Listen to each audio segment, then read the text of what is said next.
Okay, after watching Club Shay with Amanda Seales on, I have a theory about why she might rub Issa Rae the wrong way. Ridiculous. Shannon Sharp says, "So, your mom's white." And immediately Amanda corrects him. And her mom is not white. But Shannon Sharp, being of American descent, of the Black American experience, he immediately sees things in a very limited view. And I think America in general makes things very black and white and forgets that they have other ethnic groups.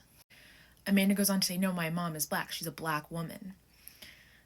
And I think that is also limiting. And this is kind of why I don't like the term Black in general, because none of us agree on what it actually means and never have. And I don't think we ever will. But that's extreme to say never, ever. Like, we might someday all agree. But I don't think so. Normally when we think of mixed, we think of biracial. And normally when we think of biracial in America, we think Black and white. But America has this problem of not including multi-generationally mixed people. So later on in the interview, Amanda talks about how, the only reason she's light-skinned is because someone in the family was essayed on her father's side, and someone in the family from her mother's side was essayed, but that's not the full story, I don't think. She seems to know her family records really well, but in terms of, like, the Caribbean in general, we have multiple ethnicities. So looking at Amanda Seales' mom, it's very possible that she's not only mixed with Black and white. She could also be mixed with East Indian, because that is an ethnic group in Grenada. And multi-generational mixed experience is tricky because you can't always keep track of these things. Like, maybe Amanda has records of her family history, but not a lot of people do. So it could be very possible that her mother is mixed in ways that she has no access or awareness of, but it is in her physical being. The reason why I think this bothers Issa is because Amanda speaks with the authority of a fully Black woman. The confidence with which she speaks about the Black experience resembles that of someone who is 100% or nearly 100% of African descent. In the show, she talks about how she was reprimanded for calling someone the N-word.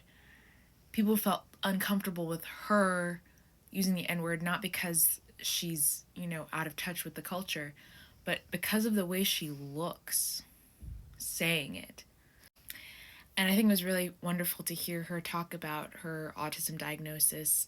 Not enough Black women are acknowledged for the difficulties we face in that category.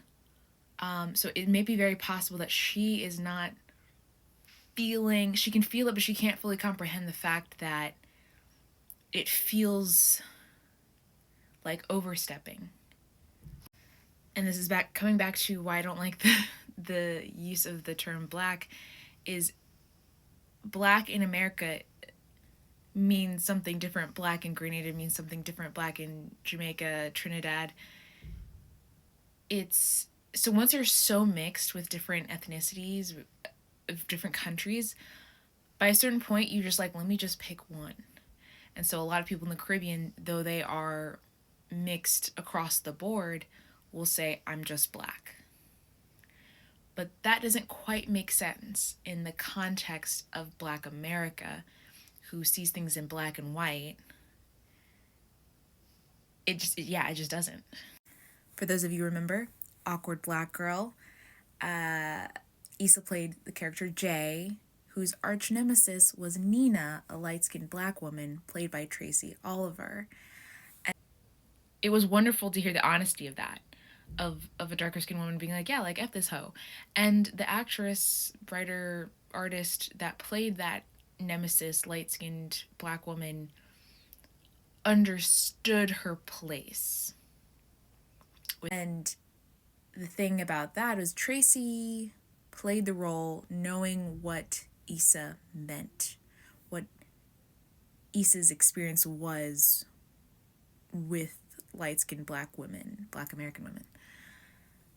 And I don't think Amanda understands the assignment in that way, because she doesn't see herself that way, the way other people see her, the way Issa might see her. And it doesn't change her intention, you know? I think her intention is good. I think she generally does see herself as a 100% black woman. And I think Issa and other people see her as not 100% black woman. And again, it's because we ain't agreed on what this means. Oh, it's so limiting, the word, I think. And I'm sure it can be embraced in such a beautiful way. We do have a beautiful, rich black culture. But this is also why I like to be Pan-African, because I make it quite clear, as like, person who's connected to Africa. Boom. Done.